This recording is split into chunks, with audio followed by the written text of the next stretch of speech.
hivyo tunaweza tukajifunza na tukajiuliza kwamba ni kwa nini tunaimba. Yawezekana umewahi kujiuliza kwa nini tunaimba? Kwa nini kuna wimbo kabla ya maneno makuu? Kwa nini tunaimba? Katika Biblia kuna sababu nyingi zinazoonyesha kwamba kwa nini kabla ya mafundisho makuu tuimbe, na kwa nini pia leo kwaya ya Jiwe Kuu ipo miongoni mwetu kwa kumtukuza Mungu kwa njia ya uimbaji. Uimbaji si tu burudani. Kumbuka uimbaji ni sehemu ya burudani, lakini kiroho si tu burudani, bali ni sehemu ya kumuinua Kristo. Ni sehemu ya kurudishia sifa.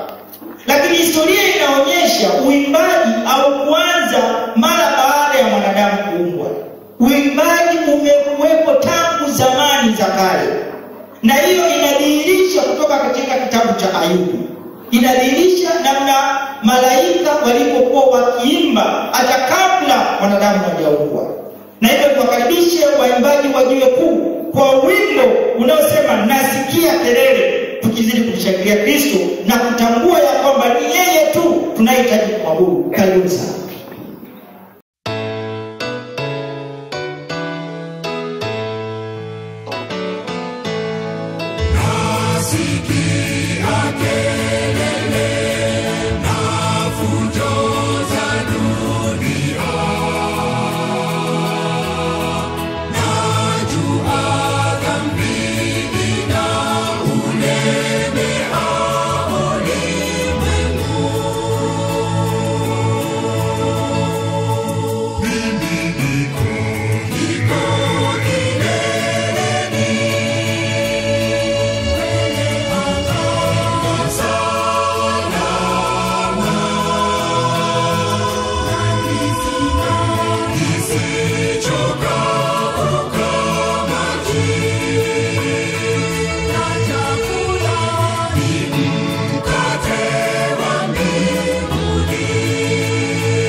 tunamrudishia Mungu utukufu.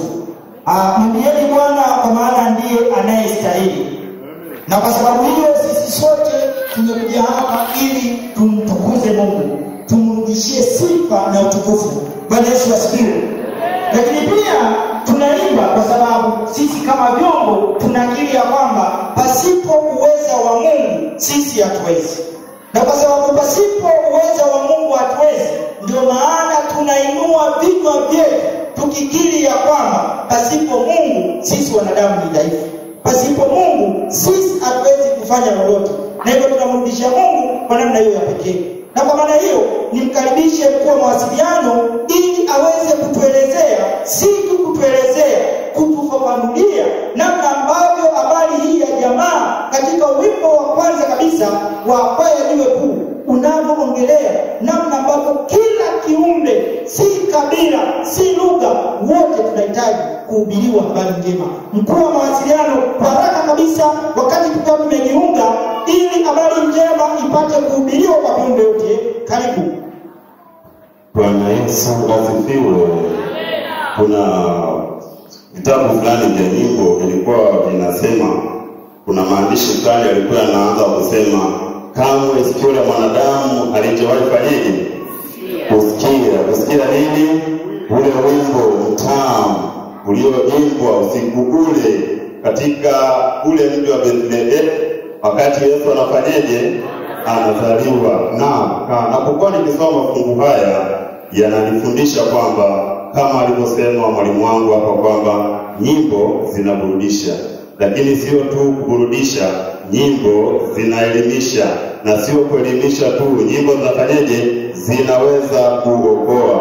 Wapo watu wengi ambao katika historia zao za imani wameokolewa kupitia uimbaji. Nasi kama kwaya Jiwe Kuu tumechagua kumtumikia Mungu na kumwimbia hadi tone la mwisho la uhai wetu. Bwana asifiwe. Kwa sababu tunaamini kupitia uimbaji tunaweza tukawafikia wengi. Na ndio maana tukaamua kuanzisha akaunti ya kwaya ambayo inapatikana katika mitandao ya kijamii. Kama nilivyokuambia hapo mwanzo, ukiandika official Jiwe Kuu SDA kwaya utatupata pale. Tulikuwa ni kama miezi kadhaa iliyopita katika kanisa letu tulipokuwa tuko live katika akaunti yetu, nikwambie tu kwamba watu wengi sana walibarikiwa, sio tu ndani ya Tanzania, hata nje ya Tanzania. Watu kutoka nchi za Uarabuni waliweza kubarikiwa na waliweza kutoa pongezi zao kwa kazi ambayo tunaendelea nayo kumtumikia Mungu. Na nimeambiwa nielezee wimbo wa jamaa zetu. Katika akaunti yetu ya official Jiwe Kuu kwaya tumekwisha kuweka nyimbo mbili, ambayo wimbo wa kwanza unaitwa Sauti Tulivu, lakini pia wimbo wa pili umetoka kusikia hapa unaitwa Nasikia Kelele. Na katika siku ya leo katika kanisa hili la Ibanda tunakwenda kuweka mtandaoni wimbo unaosema jamaa zote zitakuwepo. Zitakuwa wapi? Je, nikakuuliza pale, je, watakapokuwepo siku hiyo tutakapoimba ule wimbo mkuu, tukiimba pamoja na malaika, tukiimba wimbo wa Musa na mwanakondoo mtakatifu, je, utakuwepo? Ndio wimbo ambao tutakwenda kuupaisha leo ili uende ukawabariki watu wengine ulimwenguni. Wewe ulioko hapa unaweza ukashiriki kwa namna moja au nyingine pale unapo like katika hiyo page, lakini pia unapo subscribe, lakini pia unapo share kwa watu wengine, wanaweza kubarikiwa kupitia wewe. Hata kama una rafiki yako, una simu janja, ingia katika mtandao wa YouTube, andika official Jiwe Kuu, utabarikiwa na naamini hakika hautapungukiwa kwa jambo lolote. Lakini pia kama huna simu janja, unaweza kuwasiliana na uongozi wa kwaya. Pia kwaya hii ilitoa flash ambayo nyimbo zake 10 zinapatikana, ikiwemo hizo 3 ambazo nimekwisha kuelezea hapo, na hiyo flash utaipata kwa gharama ndogo sana ya shilingi 10,000 tu pesa za Tanzania. Utapata nyimbo zako 10 safi zikiwa katika muonekano nadhifu kabisa katika flash hiyo. Karibu na Mungu akubariki.